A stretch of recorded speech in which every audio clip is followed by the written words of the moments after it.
Yan. Ito na yung aking Filipino eggplant na nakasurvive. Ayan. So, subukan ulit natin next year. Yung isa, hindi okay na. Tanggalin natin. Kasi yung isa pupunta sa work. Gawin kong torta for dinner niya mamaya. Medyo malaki na. Yan. Yung isa next week pa to. Medyo mainit pa. Yung isa lang muna ang harvestin natin. Yan.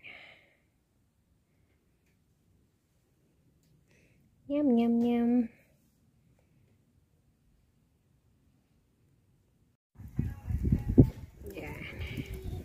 Filipino style.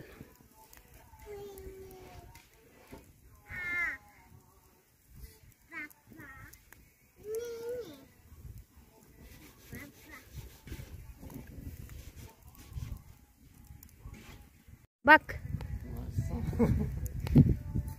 Because it's tiny for them, so you like this, huh?